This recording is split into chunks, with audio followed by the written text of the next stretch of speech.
Make a little less paper and I'll leffen with that. I get offers every day, rich, I ain't effing with that. So if I'm never super famous, I can settle for that. This got that layer cake vibe. Thumping Esco out the speaker through Leytonstone sides. Alright people, it's your favourite white boy Jay Fresh right here in the building. I'm here with an artist who not only has had hot records, hot albums, hot mixtapes, multi-award winner, a true OG in the game. Here in London town, KANO. Welcome, brother. Yes. I like that, yeah. You like the intro? We got to add the energy in multiple. there. Multiple. It's not a ramp here. Multiple award winning. Sweet. So how you feeling this afternoon, boy? Yeah, good, man. Yeah, I feel good, man. In a good place? Yeah, good place. Feel fresh. Got music album ready to drop. So yeah, I'm nice, man. I'm happy. Now, in that little intro I mentioned, you're an OG, you're a pioneer, you're a legend in this game. Do those words sit comfortably with you? Not all the time. You know what I mean?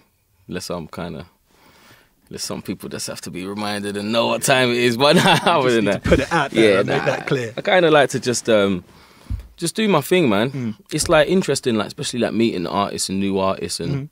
Like how they view you, and I think it's kind of the first generation coming out now that grew up to our music. You know, when they was young in school, like they was listening to us and that. So yeah, it's nice to be still like, their peers, but also someone that's helped inspire them as well. Yeah, wicked, man. Now before we go forward, we're going to go back a few steps.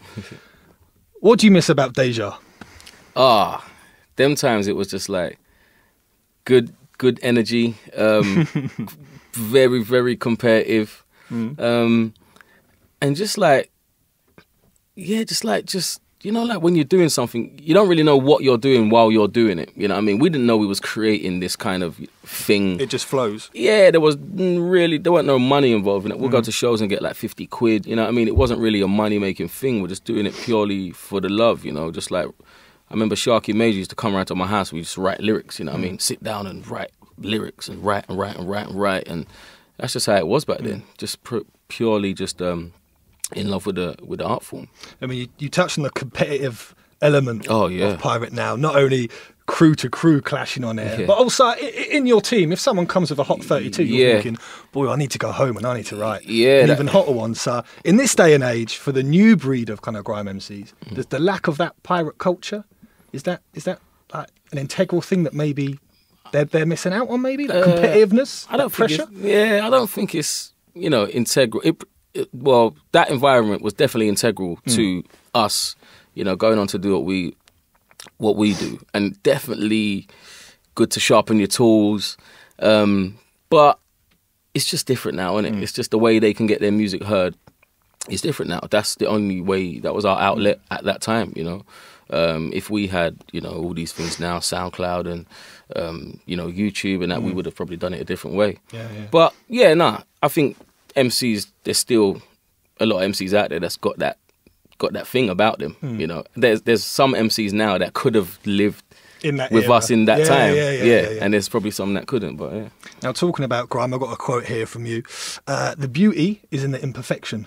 Yeah, sometimes. Has an element of that been lost because we don't touch Fruity Loops now? Yeah. Again, is it just the development? And again, that was then and this is now. Yeah, I think it's just the development, but there's still like, I listen to some music and I definitely hear the rawness, there. But yeah, as time moves on, people are always trying to, progress and get better, and it's just like using better cameras and using, upgrading your studio and the microphone and all that, and your sound will change along with that. But as long as the idea is there and the essence, then I think it's all good. You know what I mean? Good. Yeah. I mean, for me, as long as the records are in time, I've got so much old vinyl that wasn't even quantized. And the beats are all over the place. But taking to a real kind of seminal moment in your career, obviously, Home Sweet Home. Gold status, props on the likes of Jigger, Buster, Nas. Yeah. I mean, looking back now, there's still standout records that still sound fresh and up to date today. Still a project that you must be immensely proud of, that achievement, what you did with that record. Yeah, I am. I think I'm proud of that. It was I made an album. You know what I mean? At that time, it was like something that and I didn't really think was possible at a certain time, you know. And the fact that I got to get that out there, and you know what I mean, it was like a real big thing for me, you know.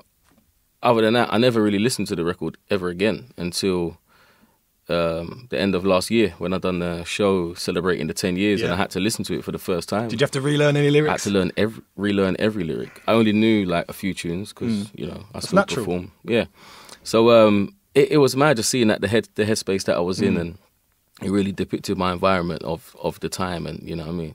But yeah, no, really proud of that record. And from that era, which is the better album? Home Sweet Home, Boy in the Corner. Oh god, we have to ask these questions. I listened to Dizzy's album recently. I'm like, that's a fantastic album. You know what I mean? Crazy. So much tunes on it. My favourite's probably like Brand New Day, but it wasn't, and that wasn't my favourite at the time. So it just shows that you know, I can still listen to that record and find new tunes that I love. And yeah, it's hard for me to compare. That's a question for someone else, but I think both are very important, and I don't want it to be. I don't want only those two albums to only be mentioned like in the future, because I want more. I want more albums from other people. I just want seminal records, like just to be produced by my peers and my scene, and you know what I mean. At a time where it's all like single driven and just like tunes here and there, I feel like the album is still very important. You know, so I can't wait to see what Stormzy does on his first album, and you know, just like Novelist and them people. So yeah, I'm looking forward to a lot of albums. And we're going to talk about your album in just a few moments. But between then, obviously, you were still releasing so many records, mixtapes, freestyles, singles, all this good stuff. Yeah. And one standout record to me that was a Percy. Okay. It's a personal favourite, was the track with Cartel. Bust It Up. Oh, yeah. Bust It Up. I've still got that on 7-inch vinyl. Bust It Up. You got the 7? I've got the 7. What colour's the sleeve? I think it was like a red. Yeah, I think we've done some red and some green and some yellow. And then obviously the vinyl itself is just black with the white and then just the print on it. But crazy. So I don't even know if I got any, but Cartel, he's the man, isn't it? That record's hot. So I need to ask, when are you dropping a record with Conscience? Oh, I do like Conscience. Bad boy. Conscience. I like Chronics, I like Conscience, I like Popcorn. I would like to work with all of them. I don't know. I'll see what way I go next time. But I feel like I need to do like a project or something that's just like collaborations with dancehall artists. I think sonically as well. I mean, you've mentioned some heavyweights there about like you and Conscience. I just think, boy, to come up with some madness. Okay, noted. No, duly noted. Now let's talk about the new album. Yeah. You can pre-order the thing now. Yeah. People have already been doing that. I need to continue to pre-order the new album. Please, yeah. On the way, a lot of excitement. Fans are hungry for this. Yeah, it seems that way. It seems like, I mean, I swear, like every day for the last 5 years has been like, when's the new album? Yeah, you know what I mean? Either that and when's the new Top Boy and when's the new album? But it's just like, I've been working on it like for 3 years, and I wanted it to come out earlier. But to be fair, it probably feels like this is the right time now, you know what I mean? I don't want to ever get to a point where I'm just putting out music for the sake of, you know what I mean? And you never want to rush. I never want to rush as well, you know what I mean? But you got to be careful with that because you don't want to leave it too long. But I kind of was, quite uncompromising in the time that it took. And this is just when it's ready and when I feel it's right. So yeah, I can't wait for it to be out as well. Everyone that was, waiting for it so hard, like I've been like dying for this day as well. And for you, what would you consider success for this album? How would you quantify that? What are your aims of it? That's interesting because like a lot of people think success is just one thing or like a number one, whatever. But I mean that's all good, but just people embracing the record, loving the record, gaining new fans. All those things are like really important to me. A successful tour, which is kind of on the way, a lot of sold out shows. Like these are all things that's like successful to me. You know what I mean? And just to make music from the heart and have people embrace it. It's really important to me. And I understand it's like asking a parent which one of their children is their favourite. When you ask an artist, what is your personal pick off the album? Oh, wow. But I have to ask, is there one record for you that just stands up just a little bit more against everything else?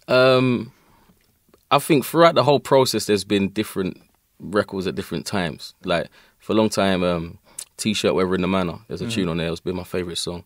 But I'm really like into Ends. Which obviously the video is dropped for that now. Yeah, but I love Free Wheel Ups and Garage Gang as well. I think for me I'm happy that I could have a tune like Ends and have a tune like Garage Gang on the same record. On the same record, and have like one going off in the clubs and people just having fun to it, but people appreciating the lyrical content and the depth of the other stuff, you know. Well, that's the whole concept again of the album, why it's different from a mixtape, from an EP. You want that balance. You've got various sides to your character, and you want to showcase that. So it's important you can get that across in the record, man. You mentioned about the UK tour. Yes. And there's some big dates on the way. Yeah. Tickets have been like flying out like hotcakes.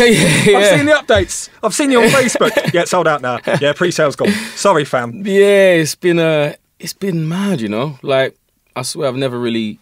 It's probably been like the fastest selling, you know, things for like ever from the first album when it come out and whatever. I'm doing my biggest shows to date. We're playing the Troxy. That sold out really quickly as well. In London, that's like 3,000 people. It's healthy. It's good, and I just can't wait to. It's one of the reasons why I was so keen to get the record out as well, to go and tour it, and just play it and see people's faces and how they see the react. connection and the reaction to it on stage as well. Yeah, because you forget about that when you're in the studio sometimes. Like, no, this is going to affect someone else. Like, make them do things. Are you ever thinking? Just touching that. Are you ever thinking when you make a record? I'm not quite sure how this will translate live. Or do you think, you know what, I'm just doing it, this is a record that ticks that box? Yeah, I do. We'll just go with it. I do think about it. And sometimes I think maybe this wouldn't be one that would work in the club so well. But as long as you got enough that will, I think, it's something that I do think about. But it wouldn't make me make the decision to use a tune or not. Yeah. I mean, talking about your tour, I've got something to show you right here. Oh! There we go. What's this now? Jesus Christ. There we go. Bringing the prop to the radio. We don't do it very often. Oh, KANO. And if we look at the date at the top. With David Banner, 18th for the 3rd, 06. Wow. The old fire station. Where was this? That was in Bournemouth. I think that was the last leg of the tour. Oh, wow. Yeah. And the promoter made the wise decision to put me on the bill after you. Yeah. Which as soon as you'd finish, all the Galdem just left. Oh, yeah, shit. That's a little bit of history there, G. That's my old logo as well. Wow. Yeah, that's sick. Brought you back a little bit with that? Oh, I've been working for a while, haven't I? Exactly. This is like the running order from the gig in Bournemouth, the final leg of the Home Sweet Home tour. Yeah. David Banner, myself, J Fresh, KANO. I remember I had David Banner. He was mad as well. Like, he used to come and do a tune I had on Beats and Bars, I think. He used to come on stage and it was like a southern beat, and he used to come and spit a verse on it and just go mad, like they throw water and all that. I mean, it was a hip hop show. It was a rap show. It was a rock show. It was a madness. Security working hard at that gig. Yeah, very hard. Wow. Now, one final question I'd like to ask you. We spoke earlier about you being a multiple award winner. I mean, one award I want to give you is obviously the biggest Gallus on road. That's an award I'll give you from way back then, and it's still relevant to this day. Okay, that was going on. Exactly, that's award-winning business, right? I love that. I'll put that on the mantelpiece. Exactly. So for me, I could do with all the tips, all the help.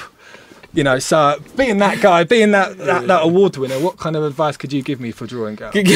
I need all the help I need, Kane. I don't know. I'm out of the game, but listen, I don't know. You can.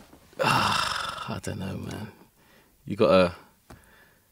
I don't know what the kids do nowadays. Like back then, it used to. Do you remember when it was like you had to like ask for the number and get a pen? Remember, like, get a pen. Have you got a pen? Have you got a pen? I feel like now there is like if I like 15 of your pictures in a row, I'm showing my intent. Like that's like you should be aware of this. I really like you. You know what I mean? If I like 25, that's like, will you marry me? And it's like it's all about Instagram likes right now. So forget all of that stuff and that charismatic. Opening the car door stuff. You used to have to be able to have a conversation. It's all DMs now. That it goes down in the DMs. It goes down. This is the thing. You used to have the conversation. Yeah, that confidence and that. Now it's just online. I say yeah. So my advice is just sleazy it up, man. Just like DM the shit out of her. Can I swear? Yeah, you just have done. Continue. DM the thingy out of her. Yeah. So basically, now that we've done this interview, there's video and photographic evidence. I can just drop them a picture of me here chilling with you, and already that's half the work done. Oh, there you go. If that works, that works. Listen, I appreciate that. Unless you give me the credit. Exactly. The percentage. Listen, it's been great to catch up with you, bro. Nice one, been looking forward to this day since way back when. Oh, wow. Sick. Thank you very much. No, listen, man. Good luck with the tour. Good luck with that album. I'm looking forward to the rest of the records on there. Oh, that's nice, yeah. And seeing the live shows as well, man. Yeah. It's going to be crazy. All right, sick. Respect. Thanks a lot, bro. Done, though.